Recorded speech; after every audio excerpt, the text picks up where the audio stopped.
Falei, poxa, eu vou escrever um livro. Ninguém nunca nem me respondeu, nem para falar, Ricardo, obrigado pelo envio do seu livro, ele é uma porcaria, a gente não vai publicá-lo. Sim, eu acho que CX dá para falar que é tudo aquilo que o cliente percebe, né? Qualquer percepção que o cliente tenha da sua marca, do seu serviço, do seu produto, é o CX, é a experiência do cliente, pra gente falar em português, né? É o Customer Experience, é quando o meu cliente nem precisa me ligar. Se o meu cliente tá ligando para reclamar, é sinal que o meu Experience tá falhando. Era uma vez. Mais uma vez, queridos ouvintes e telespectadores do Era Uma Vez Podcast, sejam muito bem-vindos, porque hoje este episódio está imperdível. E, claro, este podcast é um oferecimento da Era, a empresa que faz a experiência do seu cliente ficar ainda melhor por meio da melhoria da experiência do seu colaborador, de dar mais ferramentas para que ele possa atender melhor o seu cliente. E hoje estamos aqui com ele, que é o desbravador de caminhos do cliente. Ele, que é CEO da People Experience e autor do best-seller O Caminho do Cliente, Ricardo Pena. Muito obrigado aí pelo convite, Bruno. Feliz de estar aqui com você e de contar muitas histórias no dia de hoje. Que bom que você aceitou trocar essa ideia. E bom, a gente já se encontrou aí em muitos eventos de experiência do cliente, de sucesso do cliente.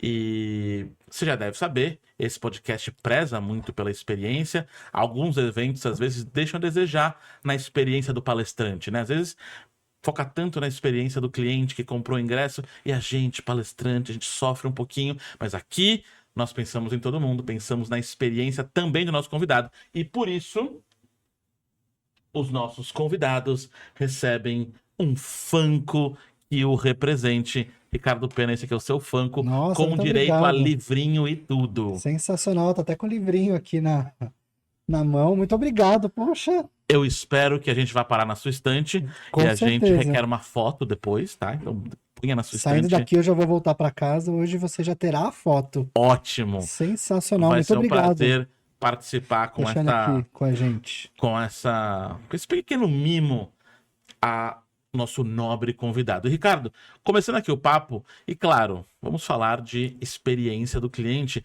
mas eu sempre gosto de contextualizar e entender como a pessoa que está aqui na nossa frente, autor de best-seller, palestrante, já palestrou em diversos eventos, grandes, pequenos, médios, para grandes empresas. Como que você chegou na experiência do cliente? Como você virou especialista em mapear a jornada do cliente? História longa, vou tentar resumir. Não tem problema, a gente gosta de história. Ótimo. Eu trabalhava numa empresa americana, ainda existe a empresa, chama Avaya, que é uma empresa muito forte, principalmente para parte de telefonia, parte de soluções para atendimento. E durante muito tempo a Avaya era a número 1 dos call centers. Se você ligasse para um call center e fosse atendido por uma URA, muito provavelmente era uma URA da Avaya. Telefones.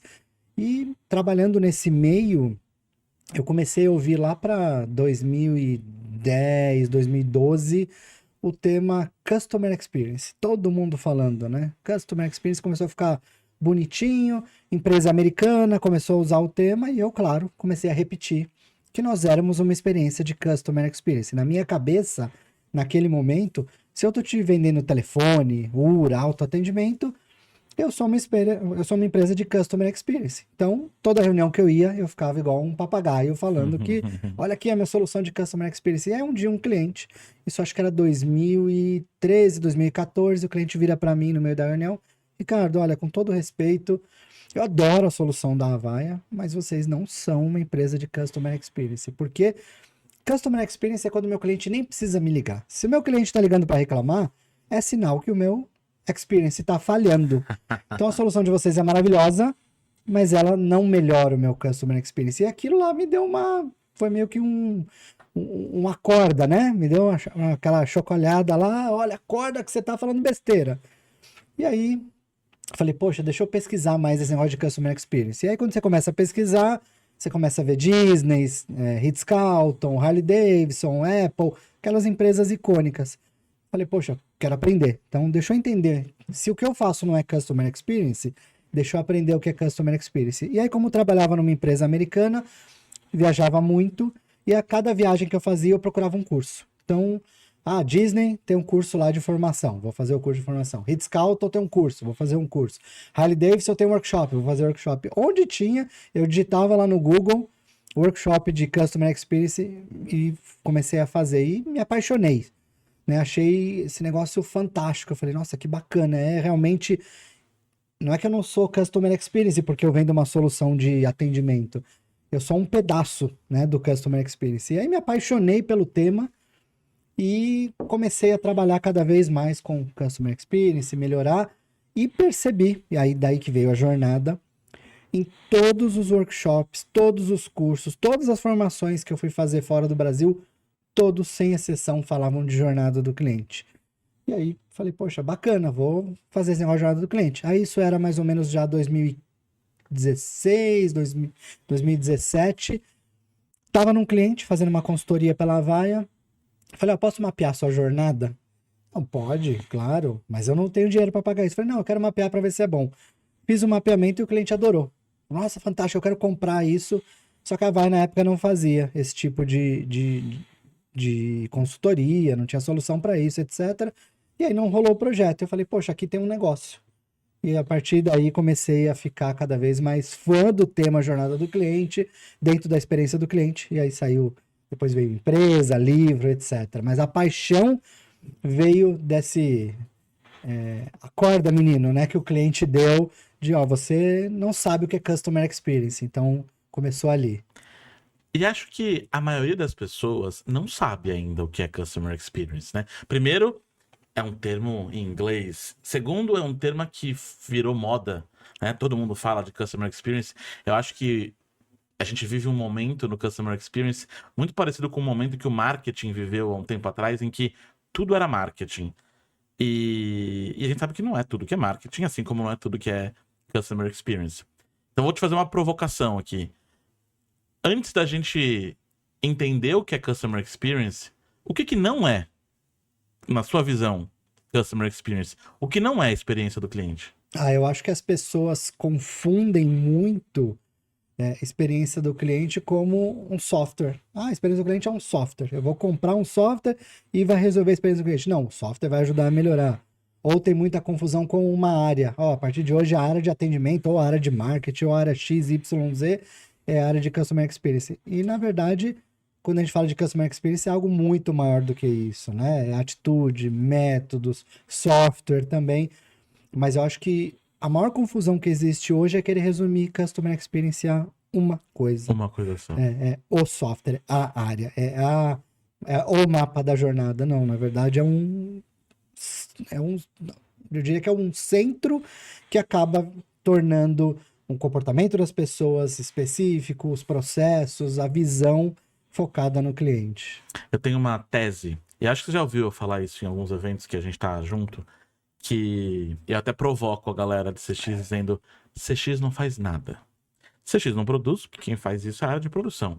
CX não pensa na criação do produto, quem faz isso é desenvolvimento. CX não é engenharia, CX não é atendimento, apesar de fazer parte. E aí eu brinco, o CX não faz nada.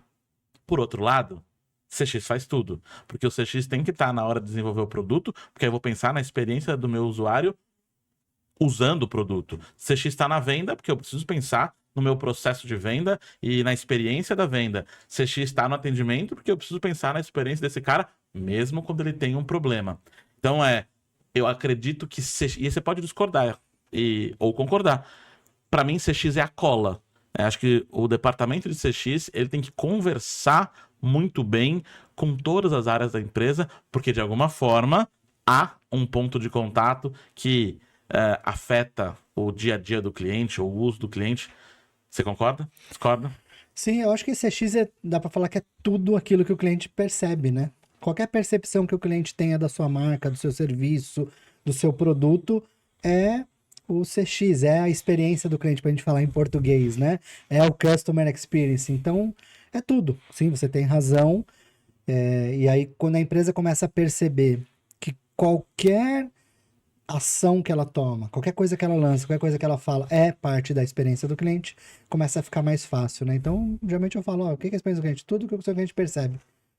Mas o que o meu cliente percebe? Tudo que você faz. Então, tem que tomar cuidado, não pode ser só uma área, porque se financeiro criar um processo que vai estressar o cliente, a experiência do cliente vai ser ruim. E aí, mesmo que o financeiro não tenha nenhum contato com o cliente, ele está gerando uma experiência ruim, né? E eu acho que aí entra muito bem o tema da jornada. Eu acho que o que impacta mais gravemente a experiência do cliente, acho que não só no Brasil, mas em muitas empresas americanas também, é não se colocar no lugar do cliente para entender essa jornada. Um exemplo que eu vivi esses dias, eu tenho um carro elétrico e eu uso alguns aplicativos para recarga. Tem alguns muito bons, e aí já que o que é bom eu posso falar, por exemplo, a Tupi. A Tupi tem uma jornada muito clara e muito simples. Aí você chega no carregador, aponta o QR Code, tem que ter cadastrado antes, óbvio, é a parte chata, não dava pra pular. Aponta o QR Code, carregador no plug, começa a carregar, acabou. Ponto. Mas tem uma outra empresa, que é essa, a gente não precisa falar o nome, que o processo de recarga ele é muito chato, porque você não consegue linkar o cartão de crédito, você tem que comprar crédito, aí o crédito cai na conta, aí usando os créditos da conta você pode ligar o carregador no seu carro. Mas cada carregador tem um mínimo necessário de valor que tem que ter na sua conta para você começar a carregar. E aí você tem que fazer isso antes de começar a carregar. E muitas vezes o carregador tá quebrado. Aí você vai lá, coloca dinheiro, bota para carregar e não carrega. Perdeu o dinheiro ou tem que entrar em contato com o suporte para ele te devolver o dinheiro. Então acho que aí já mostra um exemplo de uma jornada ou não mapeada ou mal mapeada. Aí quando você entra em contato com o suporte, a resposta é... E essa é a resposta que eu quero morrer. Naquele momento que você tá puto da vida, a vontade de mandar uma bomba pra sede da empresa, o cara vira e responde: não, senhor, mas este é o processo da empresa.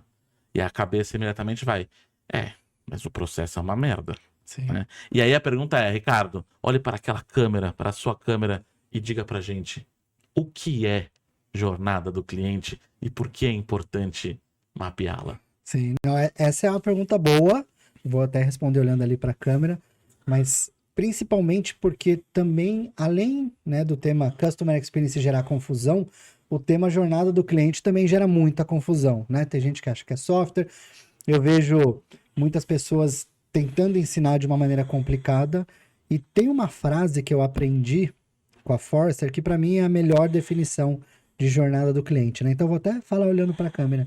O que é jornada do cliente? Jornada do cliente é todo o caminho que o cliente percorre quando ele quer atingir um objetivo que a sua empresa vai ajudar ele a atingir esse objetivo. Então imagina o seguinte, acabei de pensar aqui que eu quero comprar um Funko. Qual é o caminho que eu tenho que percorrer? Vou pesquisar na internet. Empresa que faz Funko personalizado. Aí vou entrar no site, vou selecionar o produto, vou pesquisar na internet se alguém comprou e gostou ou não gostou. Então todo esse caminho é a jornada do cliente. Então, às vezes as pessoas falam assim, Ricardo, será que é o momento de mapear a jornada do cliente? Bom, a jornada do cliente existe desde que você fundou a empresa. Quando você vai mapear, é uma decisão sua, mas já existe a jornada, ela pode ser boa, ruim, média, mas a jornada já existe. Então, geralmente a jornada começa na cabeça do cliente, né? Quando um desejo, independente se é relação B2C, né? Do consumidor com a empresa, ou B2B entre empresas, começa, né? Preciso comprar um Funko, beleza. Ou empresa, eu preciso comprar um software para melhorar o meu time de RH. Então, começa com um pensamento e ela desdobra com as ações que vai fazer. Então, na hora que você começa a prestar atenção, qual é o caminho que o cliente percorre para atingir aquele objetivo, aí você começa a melhorar a jornada do cliente. Então, repetindo, a jornada do cliente é o caminho e as percepções que o cliente tem enquanto ele está tentando atingir o objetivo. É isso. Simples e fácil. Portanto, a jornada envolve desde o primeiro momento que ele vai pesquisar sobre a empresa, então marketing envolvido, até o momento que ou ele continua na empresa e se torna um cliente leal, ou no momento que ele define que ele não quer ser mais cliente.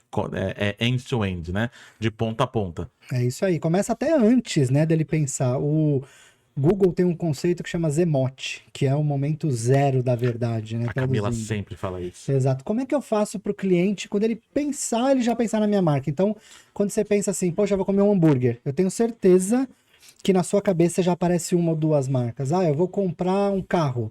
tenho certeza que já aparece uma, duas marcas. Então, esse é o Zemote. Como é que eu faço para influenciar meu cliente antes dele pensar em comprar? Porque quando ele pensar em comprar, ele já vai pensar direto na minha marca. Então, isso já é a experiência do cliente.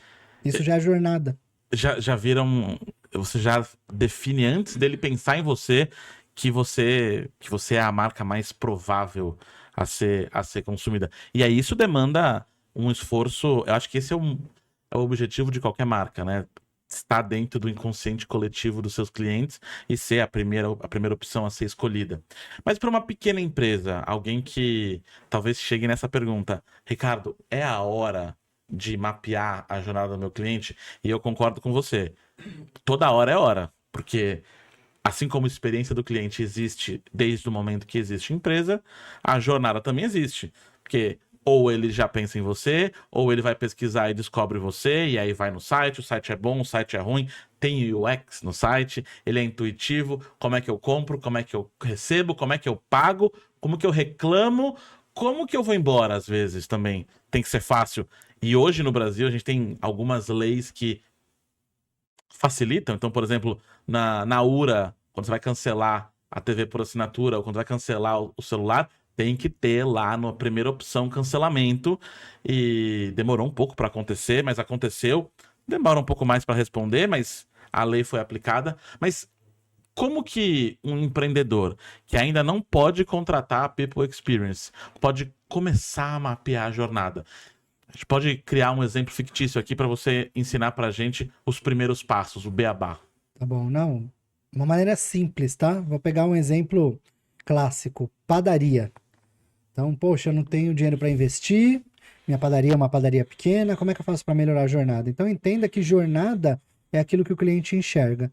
Então, o que o cliente enxerga quando ele vai à padaria? Ele estaciona o carro, ele entra na padaria, ele pede ali o pão, o bolo, os frios. Hoje em dia a padaria aqui, principalmente em São Paulo, virou um supermercado. Ele paga e ele vai embora. Então, pega, né, um pedaço de papel, pega aqueles post-its e aí coloca todos esses passos. Vai conversar com o cliente, isso é o mais importante, tá? E tem gente que fala assim, Ricardo, como é que eu desenho a jornada sem conversar com o cliente? Você não desenha.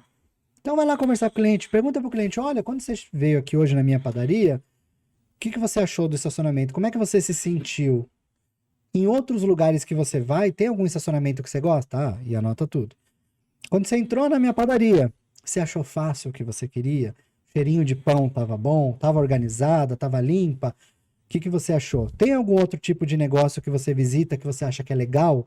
E aí anota. Então vai passo a passo perguntando para o cliente, né? Cada um desses passos, como ele se sentiu, o que ele esperava, o que ele viu e se tem algum modelo, né? Aí você já está fazendo quase que um benchmark, um modelinho que ele gosta no dia a dia dele. Anota tudo isso, vai colocando ali organizado em cada uma das etapas e aí você compara o que você faz com aquilo que o cliente espera. E a diferença daquilo que você entrega versus aquilo que o cliente espera são as ideias iniciais que você vai ter para melhorar a experiência do cliente. Simples assim. A única coisa que eu falo é, seu negócio é pequeno, mas você tem que estar disposto e com energia a mudar. Porque tem muita gente que fala assim, não dá para instalar um software e resolver? Não, não dá. Porque a consequência vai ser mudar processo, mudar a maneira de se relacionar com o cliente, de conversar com o cliente. Você vai ter que reorganizar, de repente, o seu local. Então, você tem que estar próximo, né, do cliente e também preparado para colocar em prática aquilo que vai valer a pena, tanto para o cliente quanto para você, porque tem que dar resultado. Tem que ter disposição de mudar, Tem que ter né? Quando a gente disposição. fala de jornada do cliente. E nesses anos que você está atuando com a People Experience, você lembra de um caso ou de uma história extrema onde o cliente, aí você não precisa citar o nome do cliente, mas contar pra gente como aconteceu, que ele teve que mudar muita coisa porque ele entendeu que a jornada estava quebrada ou que a jornada não funcionava. E como é para essas empresas, grandes ou pequenas ou médias, assumir que tem que mudar? Porque é difícil, né? Mudar processo, entender que tem alguma coisa errada e o cliente vai dizer a verdade. Te lembrou alguma história, algum caso que você já viveu? Sim, uma coisa que acontece é até um pouco frequente, É raro, mas acontece sempre. acontece bastante. Na hora que a gente está desenhando a jornada que a gente leva, a gente pesquisa o cliente, né? Esse é um trabalho que a gente faz. Mas na hora que a gente leva a voz do cliente, né? O feedback do cliente, o que tem que melhorar, e desenha um plano, na hora que começa as áreas a se envolverem, elas começam a criticar o cliente.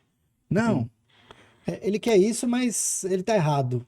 Não vai ter isso. Então, eu já vi muitas vezes a empresa tentando bater de frente, tentando justificar que o cliente está errado, ainda que aquela ideia do cliente seja algo benéfico, tanto para a empresa, que vai vender mais, vai gerar mais negócio, quanto para o cliente.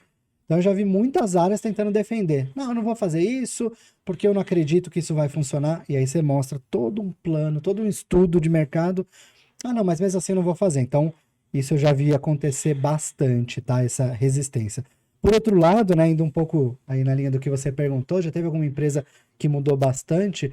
A gente já viu casos, principalmente ali na relação B2B. A gente fez como empresa do segmento automotivo, que tinha que mudar principalmente quantidade de visitas, proximidade com o cliente. Então a empresa ia lá, fechava o negócio e sumia. E só aparecia no ano que vem para fazer a renovação. E aí a gente teve que mudar, ó, você vai ter que ir mais vezes no cliente, você vai ter que falar mais vezes com ele, você vai ter que mudar a forma de apresentar o seu produto, porque tudo isso vai garantir que você não vai perder tanto cliente quanto você está perdendo hoje. Então, teve que ter muita mudança estrutural, da maneira que a pessoa se comportava, até sorrir na reunião, ó, para apresentação, para de ler PowerPoint, você vai ter que estudar técnicas de apresentação de oratória, até a maneira como a empresa escrevia e entregava os contratos, né? Então, muitas vezes acontecem muitas mudanças, mas sempre é importante, né? Às vezes a gente tá falando de, isso é legal, é bacana, sempre tem que estar associado a um resultado, porque senão vai ser bonitinho, vai ser legal, o cliente vai sorrir, mas não vai comprar mais. Então, toda vez que a gente faz um estudo desse, tem que ter associado um resultado, senão a pessoa vai falar, pô, vou me matar aqui de trabalhar, fazer um monte de coisa, pra quê? Aí você fala, pra isso, pra isso, pra isso, pra isso. E aí você consegue convencer melhor a pessoa. Que bom que você falou de resultado, porque era para aí que eu estava tentando levar a conversa, e aí te perguntar, primeiro, a jornada do cliente não é a experiência, mas ela faz parte da experiência. Então, o primeiro nível da pergunta é, qual que é o impacto dessa jornada na percepção geral da experiência do cliente? E aí depois, qual que é o impacto dessa jornada bem mapeada no ROX, que é no retorno sobre a experiência, ou seja, como que essa jornada impacta o resultado na ponta? Bom, vamos lá. Primeiro, eu enxergo a jornada como o planejamento da experiência do cliente. Então, quando uma empresa fala que é centrada no cliente e não tem uma jornada bem mapeada, e principalmente não está fazendo gestão da jornada e orquestração da jornada, eu duvido que a empresa vai conseguir fazer isso por muito tempo. Porque a maioria das empresas, o que faz? Vou contratar meia dúzia de bons profissionais que gostam do cliente e eles vão melhorar. E, de fato, as coisas começam a melhorar, mas acabam não durando. Quantas empresas a gente não vê aí no dia a dia que, nossa, a empresa tá incrível, adoro a experiência, passa 6 meses, nunca mais eu vou usar esse serviço. Então, eu já passei muito isso em vários segmentos, né? Você vê até empresa, segmento aéreo, às vezes empresa de segmento de alimentação, você vai lá, nossa, restaurante maravilhoso, aí o restaurante tem algum problema, uma crise, vamos cortar os ingredientes, vamos cortar tudo, aí começa a ficar ruim. Então, quando você desenha a jornada, você cria o seu padrão e eleva aí a percepção que você tem do cliente. Então, isso ajuda bastante. Só que não basta só mapear a jornada. Aqui, um erro que eu vejo que muita gente faz. Vai lá, cola o post-it, tira a foto, posta na rede social, aí passa 6 meses, e aí o que vocês fizeram? Nada. E eu lembro que eu fazia muito isso, aquelas análises SWOT, lembra? Todo ano... Suas fortalezas, suas fraquezas. Todo ano eu lembro da gente desenhar análise SWOT e não fazer nada. Então, mapear a jornada do cliente e não fazer gestão e orquestração é a mesma coisa. Você não vai fazer nada. Então, o que a empresa tem que fazer? Mapear a jornada, associar um resultado, que é o famoso ROX, né, que você colocou. Qual é o resultado esperado? Poxa, o resultado esperado é aumentar a venda, diminuir um custo, manter o cliente na empresa, evitar um risco de mercado. Às vezes sai uma portaria de uma Anatel, uma Aneel da vida. Então, para que é essa atividade que a gente está fazendo? É para melhorar o quê? Legal. Já sabemos para que serve. Agora a gente tem que implantar em X dias, meses, anos, e na hora que implantar a gente precisa medir. Então a empresa precisa criar essa maneira de fazer essa gestão e essa orquestração da jornada, senão a jornada vai ser uma peça de museu, né? Bonitinha de ver, mas não vai servir para nada. E é um custo, né? Óbvio, esse é um dos principais produtos que você vende na People Experience e tem todo um trabalho de... É muito mais que uma consultoria, né? Você entregar para ele um modelo pronto que se você não fizer nada com isso, nada vai acontecer, né? Você pode vender o livro, mas você não garante que a pessoa vá aprender se ela não abrir o livro e ler. É o mínimo que a gente pode esperar. E aí, eu já enfrentei em algumas empresas, algumas resistências, que aí eu quero entender se a sua reação ia ser a mesma que a minha. Então, eu trabalhei por algum tempo numa empresa que nunca tinha implementado, e aí não tô falando nem de jornada, NPS. E nos episódios anteriores a gente explicou o que é NPS, que NPS é uma métrica que faz parte da experiência do cliente, mas ela mede a lealdade, ela mede a intenção do consumidor de indicar a empresa. É uma métrica importante e talvez seja o primeiro passo que as empresas dão em direção a começar a aplicar a experiência do cliente. Então, eu cheguei na diretoria de marketing e disse, olha, a gente não sabe como era o NPS antes porque não tinha. A gente não sabe como é agora. E se a gente não começar a medir, a gente nunca vai ter esse histórico, nunca vai saber o que acontece. E a pessoa falou uma coisa que você acabou de dizer e que eu concordo, mas como uma desculpa para não implementar, que é, eu não vou colocar NPS porque isso vai gerar uma expectativa na cabeça do meu cliente e se eu não fizer nada? Você já enfrentou... Porque é verdade, eu preciso implementar o NPS, eu preciso mapear a jornada para depois fazer alguma coisa. Mas isso não pode ser a desculpa para eu não começar a medir. Pelo menos é isso que eu penso. Você já enfrentou alguma objeção nesse sentido? O que você diria para o cliente que fala, não, Ricardo, eu não vou mapear porque você vai conversar com o meu cliente, você vai instituir um programa de voz do cliente, você vai ouvir e ele vai falar que queria estacionamento assim, assim, assim, assado, ele vai esperar a mudança. E se eu não fizer? Como Sim. que o Ricardo, CEO da People Experience, especialista em jornada, responderia? É muito comum ter resistência, tá? Então, principalmente em jornada. Você vê hoje o mercado está muito mais maduro para falar de pesquisas de lealdade e satisfação, né? NPS, SAT, etc. O mercado está muito maduro, porque há muitos anos o pessoal vem martelando nesse tema. Mas para jornada ainda está pouco maduro. Porque na hora que você vai falar de jornada, a gente vai falar assim, ó, não é só a área que manda a pesquisa, lê, analisa e repassa. Toda a empresa tem que engajar. Ah, não vou conseguir colocar a empresa. Poxa, mas se você não vai conseguir colocar a empresa, a gente não vai desenhar a jornada. Então já aconteceu casos da gente conversar com o cliente e falar, ó, acho que agora então não é o seu momento. Você não está pronto para mapear a jornada. E aí o cliente não mapeou a jornada. Claro, vai acabar perdendo mais clientes, vai ter o lado negativo, né, que você tem quando você não investe na experiência do cliente, mas não é o momento do cliente, ele não está pronto para isso, tá? Agora, uma coisa que a gente sempre fala para persuadir o cliente é levar cases reais, né? Então, quando a gente começou a People Experience, há quase 5 anos atrás, não tinha case, não tinha quase ninguém falando de jornada. Tinha uma profissional falando de jornada só, pouquíssimos cases. Então, hoje, quando o cliente fala, não tô pronto, ok, você não tá pronto, mas deixa eu te mostrar esse cliente que eu fiz, do mesmo segmento que você, olha só o que aconteceu. Melhorou o NPS, melhorou o CSAT, começou a vender mais, nível de satisfação dos colaboradores aumentou, custo diminuiu. Então, na hora que você mostra isso, começa a ficar mais fácil de engajar e de convencer. Mas ainda tem muita resistência, porque a pessoa vai falar, poxa, Ricardo, mas eu vou ter que trabalhar um pouquinho mais? Vai ter que mudar coisa? Vai. Teve uma frase, a primeira frase que eu ouvi no Ritz-Carlton, quando eu fui fazer o treinamento lá de formação.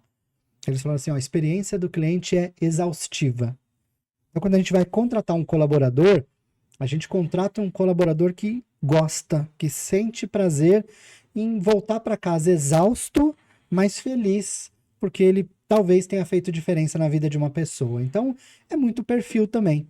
Se a pessoa não tiver esse perfil, ok, então talvez você não seja a pessoa que vai estar envolvida nessas atividades de experiência do cliente. Talvez você performe melhor numa outra área. Mas acontece muito resistência, tá? Bastante, bastante. Mesmo interna, né? Mesmo quando a mudança que aconteceu internamente, e eu era interno quando isso aconteceu, essa resistência foi grande e eu perdi. Né? Que se diga aqui que eu perdi. Espero que hoje já tenha mudado. Acho que não, mas essa eu perdi. E você falou já a segunda vez sobre o Ritz-Carlton, e não sei se é um hotel que há no Brasil, acho que não, né? Tem Ritz-Carlton no Brasil? Nossa, eu não sei. Não, né? É um hotel, né? E eu já assisti sua palestra algumas vezes. Inclusive, levei essa história do Ritz-Carlton para uma palestra minha, obviamente com os devidos créditos. E conta pra gente o que que aconteceu na sua visita do Ritz-Carlton e qual que é a lição que você tirou disso. Ah, bacana. Bom, como eu comentei aqui no comecinho da nossa conversa, eu fui muitas vezes para fora para fazer cursos. E antes de fazer o curso de formação no Ritz-Carlton, eu tinha ido fazer um treinamento nos Estados Unidos e falei, vou me hospedar nesse hotel, porque todo mundo falava que era a melhor experiência do cliente. Falei, bom, já que é a melhor experiência do cliente, bora para a melhor experiência do cliente. E aí me hospedei no Ritz-Carlton, peguei um voo de São Paulo para Miami, peguei o carro, dirigi até Sarasota e voo noturno, eu não durmo no avião à noite, super cansado. Na hora que você estaciona o carro, já meio de mau humor, né? E aí veio uma pessoa do Ritz-Carlton e já começa a mudar o seu dia, né? Perguntou meu nome, falei meu nome, olhou ali numa planilha dele. Ah, senhor Ricardo, o senhor vai ficar 3 dias conosco, serão os 3 melhores dias da sua vida. Então, poxa, já começou a mudar meu humor. O manobrista do Ritz-Carlton, já super, né, gentil, conversando comigo, falou que já sabia que era a primeira vez que eu estava no Ritz-Carlton, e aí me levou até a recepção do hotel. Enquanto a gente ia para a recepção do hotel, eu resmungando que não tinha dormido no avião, que estava cansado, etc. E ele, não, pode ficar tranquilo, daqui a pouco o senhor descansa. Chegamos na recepção, fazer o check-in, tinha só uma pessoa na minha frente. Ele chamou um outro colaborador do Ritz-Carlton para ficar comigo ali na recepção. Veio esse outro colaborador, me oferece já champanhe, água. Já começou realmente a mudar todo aquele mau humor que eu tava por não ter dormido à noite no avião. Tomei água só, não pedi o champanhe. Na hora que o colaborador volta com a água, ele vira para mim e fala, como o senhor não conseguiu dormir no avião, já o senhor faz o check-in e vai pro seu quarto. Eu falei, ué, mas eu não contei para ele, eu só contei pro manobrista. Como é que ele sabe, né? Pô, manobrista fofoqueiro. Fofoqueiro. Na hora que eu chego para fazer o check-in, a pessoa do check-in já me entrega a chave, o cartão, né, para abrir o quarto. Senhor Ricardo, como o senhor não conseguiu dormir no avião, eu já tomei a liberdade e já fiz o seu check-in. O senhor pode ir pro seu quarto. Nossa, como é que ela sabe, né? Esse pessoal é mágico, estão lendo meu pensamento aqui. Aí ela chama um outro colaborador para me levar até o meu quarto, ele vai me apresentando o hotel, aqui a loja, restaurante. Se tiver qualquer coisa que o senhor queira comprar na América, se não tiver na loja, eu vou buscar pro senhor. Então, o tempo todo o pessoal muito gentil. E aí, na hora que passa no restaurante, ele fala para mim, acho que era mais ou menos 1, 2 horas da tarde, eu sei que o senhor vai dormir, porque o senhor não conseguiu dormir no avião, mas eu posso reservar o restaurante pro senhor às 7 horas da noite, o que o senhor acha? Eu falei, tá bom, vai, pode reservar. E eu, caramba, como é que todo mundo já sabe que eu não dormi no avião e tá sendo tão gentil comigo? E aí ele perguntou se eu gostava de vinho, eu falei que gostava, mas quando eu tava nos Estados Unidos eu gostava de tomar refrigerante. Então, ele vira pra mim e fala, pode ficar tranquilo, tem muito refrigerante aqui, você vai gostar. Me levou pro meu quarto, apresentou ali, né, um pouco mais do hotel e, gente, sim, foi incrível mesmo a experiência, né? Tava lá no meu quarto, aí você chega, cookies, bilhetinho escrito à mão, seja bem-vindo ao Ritz-Carlton. O hotel realmente é maravilhoso. Foram 3 dias incríveis. Eu nunca falei tantas vezes a palavra incrível na minha vida. E até no elevador, tipo, a voz era sexy. Você apertava o 3º andar, 3rd floor. Eu falei, nossa, que delícia, esse elevador, não quero sair daqui não. Então, realmente foi uma ótima experiência no restaurante, etc. Mas a melhor experiência estava por vir. Na hora que eu estava indo embora, aquela pessoa que estava me apresentando no hotel me chama com uma malinha. Senhor Ricardo, tem um presente aqui pro senhor. Na hora que eu abro a malinha, alguns refrigerantes. Aí ele vira para mim e fala, são os sabores mais exóticos de refrigerantes que a gente tem aqui na América, né? Então, eu sempre faço até o coraçãozinho quando eu conto essa história. E é bacana a gente prestar atenção que o Ritz-Carlton, ele é um hotel de luxo? É um hotel caro? Mas eu não lembro o candelabro que tinha na recepção, eu não lembro a cor do mármore, mas eu lembro da experiência mais barata de todas, que foi o refrigerante que eu ganhei no final, né? Então, eu sempre gosto de contar isso quando eu vou falar de palestra, etc., porque mostra que experiência não é só para empresa de luxo. Empresa de luxo tem mais facilidade? Tem. Tem mais budget? Tem. Mas a menor experiência gastou o quê? R$25, $5 para me deixar feliz e ficar repetindo em todo quanto é lugar que eu vou, que o Ritz-Carlton é maravilhoso, e me mexeu tanto comigo que eu voltei lá depois para aprender. Falei, nossa, eu quero aprender. Deixa eu fazer aqui o programa que vocês ensinam, o estágio, o que vocês têm aqui para eu aprender com vocês, né? E foi realmente maravilhoso. E aí eu descobri o que é jornada do cliente na prática, né? Que eles têm tudo mapeadinho, bonitinho, e quando o cliente fala alguma coisa, acontece alguma coisa, eles já compartilham entre todos os colaboradores do Ritz-Carlton para que eles possam surpreender o cliente, né? Então, é fantástico, né? Eu gosto muito de contar essa história, porque realmente ela é fantástica. E aí eu lembro da sua palestra que você falou que nunca tinha falado tanto a palavra fantástica, inclusive quando chegou a conta, né? Na hora que eu olho a conta aqui, eu olhei e falei, nossa, é incrível, fantástico, lá na hora. Porque a conta realmente era cara, ou continha cara. E aí eu acho que há uma relação entre experiência e careza, talvez. A palavra não é careza, mas é o quão caro alguma coisa se torna. E aí é um dado que eu acho muito legal, e essa pesquisa não foi refeita ainda, então é um dado de 2016 da American Express, que fala que 60% dos clientes estão dispostos a pagar mais por uma melhor experiência. Acho que essa história exemplifica isso muito bem, que as pessoas colocaram o Ritz-Carlton na posição, porque quem colocou é o cliente, justamente porque eles sabem que essa experiência é incrível, é fantástica. E aí a gente pode citar outros exemplos, como a Disney e tal, mas o exemplo que eu gosto de dar quando eu falo que o cliente está disposto a pagar mais por uma experiência melhor, é quando se fala do iFood, por exemplo. Porque todo mundo no Brasil hoje, e acho que sempre assim, acho que a gente sempre reclama que o mercado está cada vez mais caro. E vai ficar mais. Se chama inflação, e acho que nenhuma nação ainda conseguiu resolver esse problema 100%. Então vai sempre ficar mais caro. Hoje que lançou esse podcast está um preço, certeza que daqui a um ano vai estar mais caro. E aí você vai lá, você compra suas coisas, compra seus mantimentos, e mesmo assim, você chega cansado, depois de um dia de trabalho, você pode pegar a comida que você já comprou, que já foi cara, e cozinhar. Ou você pode pedir um iFood, que é mais caro, porque já vem pronto, e vem entregar na sua porta. Então, você topa pagar mais para se sentir melhor, para não ter que esquentar a barriga no fogão. E olhando, por exemplo, do Ritz-Carlton, é exatamente isso. E não só Ritz-Carlton, Disney também. Qual que você acha que é a maior lição que empresas como Ritz-Carlton, Disney contribuem para esse tema da jornada? Ou seja, qual que é o...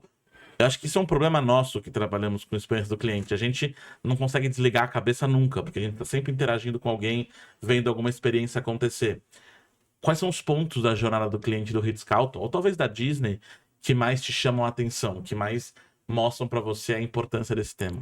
Tá, o que eu acho que é legal destacar é que as duas empresas trabalham para o cliente. Claro, cobram um pouco mais caro, etc. Mas o objetivo não é ganhar mais vendendo menos, né? Então, às vezes, eu vejo isso acontece muito no Brasil. Poxa, eu quero gourmetizar. Como é que eu faço para gourmetizar essa água? Para, em vez de cobrar R$3 a garrafinha, eu cobrar 200, né? Então, o cliente paga mais? Paga. Mas o cliente é esperto também, né? Você não vai gourmetizar e o cliente vai pagar o que você quer. Essas empresas trabalham muito o conceito de fazer o cliente voltar. Mais importante do que você topar pagar um pouquinho mais caro, eu quero que você volte mais vezes. Eu quero que você indique. Quero que toda vez que alguém pergunte qual hotel você indica, você fale Ritz-Carlton. Ah, qual o melhor local de férias, que você fale Disney. Tanto que a Disney, você vê nos relatórios deles, eles estão sempre buscando entender por que o cliente não voltou. Poxa, Bruno, você veio aqui, visitou a gente, faz 5 anos que você não volta. Você vinha todo ano para Disney, o que aconteceu? Então, eu acho que a experiência do cliente ajuda o cliente a voltar e a indicar, né? Então, isso faz diferença. O cliente que volta é mais barato, né? Exato, exatamente. E o cliente, como você colocou, às vezes ele está disposto a pagar, tem que só entender o quanto. Por exemplo, vou dar um caso acabou de acontecer comigo.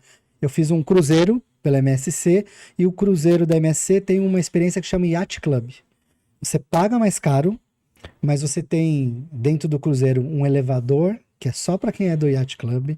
Você tem uma área que é só do Yacht Club, um restaurante que é só do Yacht Club. O embarque é só deles. O embarque, eu via todo mundo falando, nossa, esperei 7 horas. Eu esperei 7 minutos. Então, assim, vale a pena pagar? Vale muito a pena pagar. Agora, uma outra coisa que eu olho, às vezes eu falo, não sei se vale a pena pagar, apesar de ser muito confortável, é passagem business. Porque muitas vezes ela é 4, 5 vezes mais cara do que uma passagem econômica. Tanto que a maioria das pessoas que acabam viajando de business usam ali os pontos, algum outro meio de viajar. Então, é muito mais confortável. É uma delícia, né? Geralmente eu falo, eu que não consigo dormir no avião, quando o piloto fala enjoy your flight, ele tá falando só para quem tá na business ali. Mas o valor é tão caro que a maioria das pessoas não consegue comprar. Então acaba trocando por pontos, que para companhia aérea entendo que muitas vezes faz sentido para a fidelidade do cliente. Mas o ponto que eu coloco é o quanto será que o cliente paga mais? Então eu tenho pouca tolerância à fila. Eu odeio quando eu via lá os vídeos de cruzeiro, o pessoal esperando 6, 7 horas para embarcar. E aí uma outra opção que é mais cara, mas que dá para dar um jeito aqui de fazer. Eu falei, não, eu vou fazer o Yacht Club, realmente vale a pena. E você vai voltar, vou no cruzeiro, a gente já comprou o próximo cruzeiro do ano que vem. Então, quando você gosta da experiência, quando ela é boa, o cliente volta. Esse tem que ser o nosso principal objetivo, né? Como é que eu faço para esse cliente voltar ou indicar? E vira uma jornada eterna, né? O cliente nunca Sim, não deveria, pelo menos, nunca deixar de interagir com a empresa. E aí, e você que manja muito mais do que eu de jornada, eu sempre falo do impacto da experiência do colaborador na experiência do cliente, né? Então, você já ouviu minha palestra algumas vezes, né? A gente feliz dá lucro e não enche o saco. E a proposta é fazer o cliente feliz. Isso só é possível se o meu colaborador também estiver feliz. E aí a tese é: ninguém entrega o que não recebe. Eu quero vender essa caneca antes de entregar ela para o meu cliente. Eu preciso recebê-la no meu CD, na minha empresa, para poder empacotá-la, colocar numa embalagem bonitinha e chegar para o cliente. Então, o colaborador tem que receber alguma coisa, alguma experiência, algum incentivo para que ele entregue uma experiência minimamente adequada para esse cliente no final. A minha pergunta é: aonde a jornada do cliente cruza com a jornada do colaborador? E aí eu parto do princípio que deve haver uma jornada do colaborador também. sim. Quando você vai mapear isso, você cruza com o RH de vez em quando e eles têm que tomar atitudes para que as coisas aconteçam? Você colocou bem, né? Não tem experiência do cliente se não tiver antes experiência do colaborador. A jornada, ela vai demandar uma forma diferente do colaborador trabalhar. Então, se a empresa, né, não vou nem, de novo, dar toda a responsabilidade para o RH, porque muitas vezes a responsabilidade é mais do gestor daquela pessoa do que do Sim. próprio RH. Então, assim como o CX, a gente faz essa confusão, é tudo responsabilidade do CX, a gente faz muito isso com o RH, né? A pessoa de RH não criou nenhuma iniciativa. Tá, e você como gestor?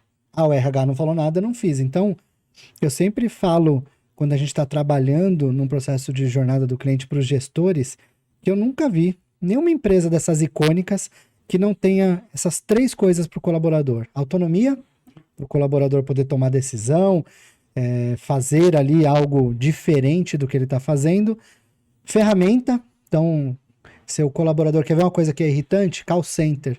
O cliente te liga, você está lá no call center, aí você digita o CPF do cliente, demora 5 minutos para aparecer a tela com a informação do cliente. Isso é constrangedor para o colaborador e horrível para o cliente, né? Então, tem que ter autonomia, tem que ter ferramenta e tem que ter reconhecimento. Claro que tem muitas outras coisas para melhorar a experiência do colaborador, mas se você é um gestor hoje e você não faz essas 3 coisas, pode ter certeza que dificilmente a sua empresa vai entregar boa experiência para o seu cliente, né? Principalmente esse terceiro ponto de reconhecimento. Todo mundo fala de cultura customer centric, que é bonitinho, né, fazer. Só que pouca empresa faz. Se você não conhece a jornada do seu cliente e você não reconhece as boas ações, você nunca vai ter uma cultura focada no cliente. Você vai falar que tem, mas de verdade não vai ter. E aí, só para fechar esse ponto, eu fiz um workshop da Forrester na semana passada, com eles trazendo um update, e eles fizeram uma pesquisa 2025, uma pesquisa em 2024, desculpa, com empresas América do Norte, América do Sul e Europa. E olha só que bacana essa pesquisa. 81% das empresas pesquisadas disseram que são focadas no cliente, que são customer centric. E só 3% dos clientes dessas empresas que disseram isso concordaram que as empresas são focadas no cliente. Então, olha o abismo entre eu sou maravilhoso para o meu cliente e o cliente reconhecer, você realmente é maravilhoso, né? Então tem essa distância gigante. É um gap impensável. Eu tinha visto uma pesquisa semelhante da Bain Company, bem antiga, que falava dos CEOs, né? acho que era 85, 90% dos CEOs acreditam que entregam uma boa experiência, somente 8% dos clientes concordam. Então eu acho que é um indício, é um sintoma de que esse tema está cada vez mais caro ao cliente e deveria estar também mais caro para as empresas. O ponto é que acho que não está ainda tanto quanto deveria. Acho que o processo de conscientização das empresas está acontecendo, é um processo demorado, e acho que é a mesma coisa aconteceu com o marketing. Eu trabalhei com marketing há muito tempo atrás, não, mas pelo menos 10, 15, 20 anos atrás, já comecei a olhar para esse mercado, e existia uma reticência do empreendedor, dos gestores, de que marketing era custo. E aí hoje está muito claro que marketing e marketing de performance, principalmente, não é custo. E está muito claro na cabeça do empreendedor, do gestor, que existe um ROI. Que eu coloco R$ 5 no marketing e aí a minha meta é fazer virar 10, virar 15, virar 20. E eu nunca vejo ninguém falar, olha, Google Ads é custo ou Meta Ads é custo. Acho que o desafio da experiência do cliente hoje e da jornada e de todos os temas relacionados é mostrar que não é custo, mostrar que é investimento e que isso retorna em forma de cliente que volta, em forma de cliente que gasta mais, em forma de cliente que não vai embora de alguma forma. Você enxerga esse desafio também no mercado brasileiro ou internacional, olhando para as empresas que já contrataram vocês? Sim, tem esse desafio. Outro dia eu vi uma frase que eu falei, nossa, isso acho que reflete bem o que a gente vê no mercado. Aquelas empresas que são icônicas, elas enxergam a experiência do cliente como remédio. Eu preciso tomar, eu preciso ter ações para melhorar a customer experience, senão minha empresa não vai sobreviver. Só que tem muita gente que enxerga a experiência do cliente como vitamina. Ah, legal se eu tomar, mas se eu não tomar, vou viver bem também, vai estar tudo certo. Então, as empresas precisam começar a prestar atenção na experiência do cliente como remédio. Você precisa ter. Se você não tiver, você vai ser engolido pelo mercado. E aí a gente vê várias empresas. Pode perceber, né? Esse caso que eu comentei com você do restaurante. Às vezes tem restaurantes maravilhosos, você adora, o restaurante não tem uma boa administração financeira. Aí o que ele vai? Ele corta a experiência do cliente. Ah, olha, tinha alguém na recepção? Ah, deixa o cliente sentar agora. Ó, em vez da gente usar o guardanapo assim, assim, assado, vamos deixar um guardanapo de papel, mas então você vai baixando, baixando, baixando, e aí o cliente para de ir. Então as empresas precisam entender que a sobrevivência, a prosperidade do negócio está muito associada à experiência do cliente, né? Lá na People Experience tem uma coisa legal, a gente tenta levar muito a sério isso, né? A gente tenta ser tudo menos hipócrita. Então, acontece muito de cliente ligar pra gente e falar assim, Ricardo, meu fornecedor de pesquisa de NPS está pisando na bola comigo. Vocês não querem desenvolver isso aí na People? Eu pago porque eu adoro o jeito que vocês atendem a gente. Então, assim, as empresas pedem pra gente entrar em outras coisas. Pô, você não quer fazer um CRM? Meu fornecedor tá pisando na bola. Porque a gente dá uma boa entrega, né? Então, a boa entrega vai abrir outras oportunidades, vai ajudar. Acaba sendo o diferencial e o produto tem que ser bom, tem que fazer sentido, mas ele acaba até ficando em segundo plano quando você tem essa relação mais próxima com o cliente, você entende o que o cliente quer, você consegue entregar o que ele espera. E aí, entrando um pouco mais na seara do livro, O Caminho do Cliente, best-seller pela editora Gente, da onde surgiu? Primeiro assim, escrever um livro acho que é um passo natural para quem empreende e vai para o mercado de palestras e vai para o mercado de conhecimento. Mas, primeiro, como surgiu a ideia de criar esse livro. Segundo, por que esse título, obviamente relacionado à jornada do cliente. E conta pra gente um pouquinho sobre ele, como é que ele foi desenvolvido. Sim. Bom, a ideia surgiu em 2020. Começou a pandemia.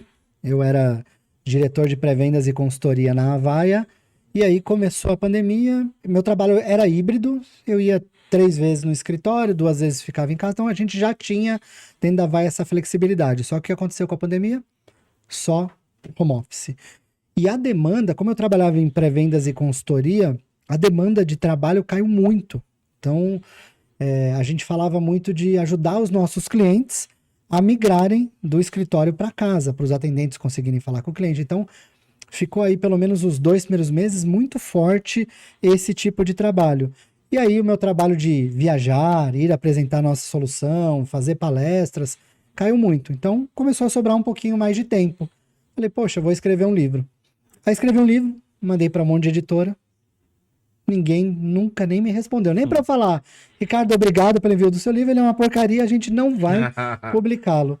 E, poxa, falei, tudo bem, vai, deixa para lá. Começou a pandemia, diminuir um pouco aquela necessidade de só ficar em casa, o trabalho começou a voltar ao normal e congelei a ideia do livro. Tem um livro pronto aqui, que não deve ser bom, qualquer dia eu melhoro. Aí, 2023, eu decido sair da Avaya e me focar só na People Experience. E aí, quando eu fiz isso, eu me dei uma missão. Falei, eu vou melhorar o meu livro. Como é que eu vou melhorar o livro? Tem que estudar. Tem que aprender. Quem que ensina a escrever um livro? Aí eu descobri que a editora Gente tem, né, ainda até hoje, uma imersão, que eles chamam de imersão best-seller, que eles ensinam como escrever um livro, metodologia, qual que é o esqueleto que eles aplicam nas obras deles, né? E aí quando eu vi lá os autores da editora Gente, né, Chinha Chique, Paulo Vieira, só best-seller, falei, caramba, esses caras realmente são bons, vou aprender com eles. Aí fiz o curso, fiz a imersão. Na imersão eu falei, meu livro realmente estava ruim. Vou refazer o livro. Aí comecei a refazer o livro, aí no ano de 2023, reescrevendo, mexendo.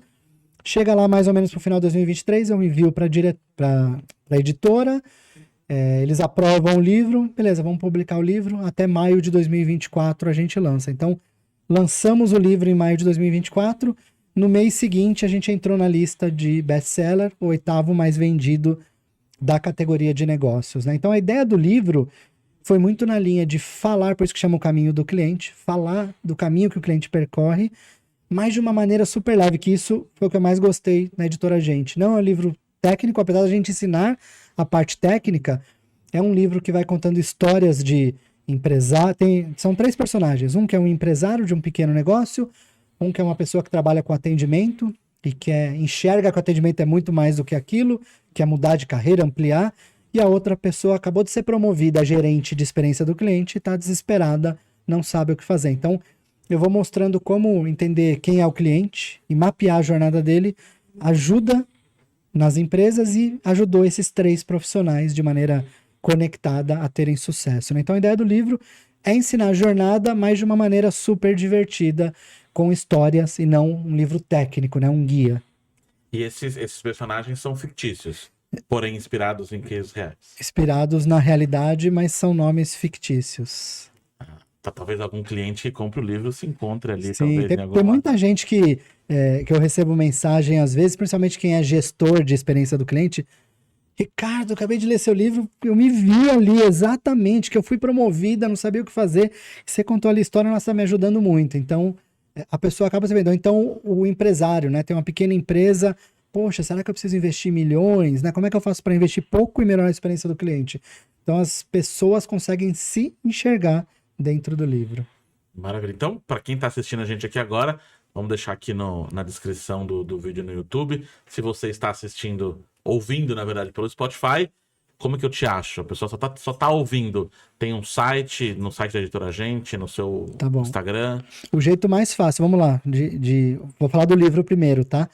Vou até olhar para a câmera. Se você escrever agora no seu navegador de internet, quer dizer, abre uma nova aba para você não sair dessa que você está assistindo a gente e escrever ocaminhodocliente.com. A gente tem um mecanismo que a gente varre a internet para te entregar onde tem o livro mais barato. Geralmente é na Amazon, tá? A Amazon é fantástica.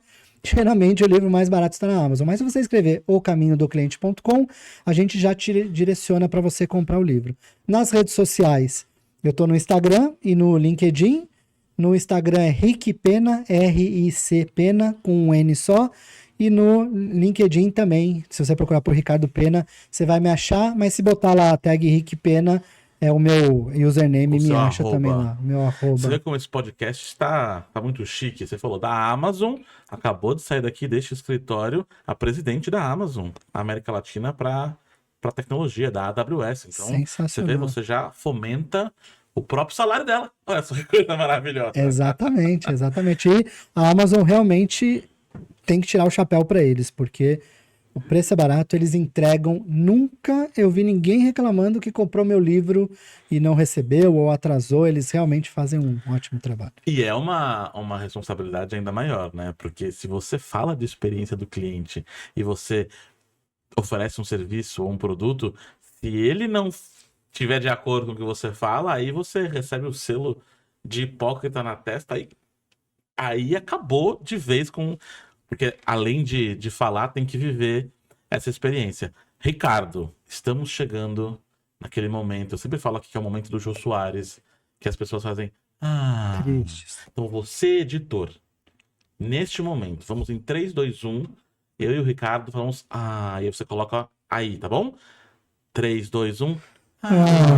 Estamos acabando mais uma entrevista. E, Ricardo, eu quero que você deixe já que o livro fala dessas personas, né? Quero que você deixe um recado para os profissionais de CX, para os profissionais do mercado, sobre a importância de se olhar não só para a jornada, mas para a experiência do cliente como um todo. Para a pessoa que está falando, não vou fazer porque é baboseira, porque é gourmetização, porque não vou. O que você diz para esse telespectador teimoso? Tá bom, eu acho que o principal recado é: durante muito tempo a gente foi ensinado a medir e a entender só satisfação e lealdade do cliente. E a gente esqueceu de um fator importante que é expectativa. E não só cliente, na vida pessoal, tudo. Quando você descobre a expectativa da outra pessoa, você consegue entregar uma boa experiência. Seja no casamento, se você sabe que a sua esposa gosta de girassol, você dá um girassol para ela, né? Se você sabe que seu irmão quer camisa amarela, você dá uma camisa amarela de presente para ele. Se você sabe que seu cliente gosta de ser atendido de uma forma XYZ, você faz isso, a entrega, todos os níveis. Então, o principal recado é: entenda a expectativa da outra pessoa, seja ela um cliente, um amigo, um parente, cônjuge, porque isso vai ajudar você a mudar o dia a dia dessa pessoa e muitas vezes você vai conseguir até mudar a vida dela.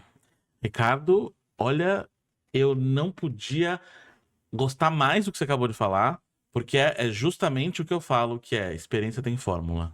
A fórmula da experiência, qualquer uma, pode ser no casamento, pode ser do cliente, pode ser do colaborador, qualquer experiência é igual a entrega menos a expectativa. Então, se a expectativa é nota 8, a entrega não pode ter nota 7. Exatamente. Acho que pode ser 8, acho que 8 é bom, né? Então, 8 menos 8, 0. Acho que uma experiência neutra, ela acaba acontecendo com mais frequência do que uma experiência positiva, que aí eu já chamo de encantamento. Quando você vai além da expectativa, você está encantando. É que não dá para encantar o tempo inteiro, né? Mas essa fala que você trouxe agora é exatamente o que eu penso. Muito obrigado pelas suas histórias, pelo seu tempo. A gente sabe como é complexo trazer pessoas boas para falar aqui, porque se fosse para trazer qualquer um, a gente teria fila aqui fora para falar. Mas a gente, mesmo sendo um podcast novo, eu acho que a gente deve estar talvez no 8º, 9º episódio, e a gente está construindo uma comunidade de profissionais de mercado de CX, de RH, de liderança, que realmente fazem acontecer e que trazem resultados positivos. Então, obrigado por fazer parte disso, obrigado por fazer parte de toda essa construção que a gente está fazendo, e eu espero que você nos assista em outros episódios também. Com certeza, Bruno. Muito obrigado pelo convite. Poxa, adoro compartilhar sobre esse tema de jornada do cliente e estou sempre à disposição e desejo ainda mais sucesso para o seu podcast. Muito obrigado, Ricardo. Muito obrigado a você que esteve com a gente durante todo este podcast. Você que acabou de ouvir no estúdio um celular tocando, porque isso aqui é vida real. Ah, não, o que vai acontecer? Vai acontecer, porque tem pessoa vivendo aqui, tem pessoas trabalhando aqui nesse exato momento. Ninguém levará uma bronca. fiquem tranquilos, porque nesse podcast é o que acontece na vida real. Obrigado pelo seu tempo, obrigado por estar aqui com a gente, e sempre lembrando que este podcast é um oferecimento da Era, a empresa de tecnologia que pensa na experiência do seu cliente por meio de entregar ferramentas úteis para o seu colaborador. Muito obrigado e até o próximo episódio.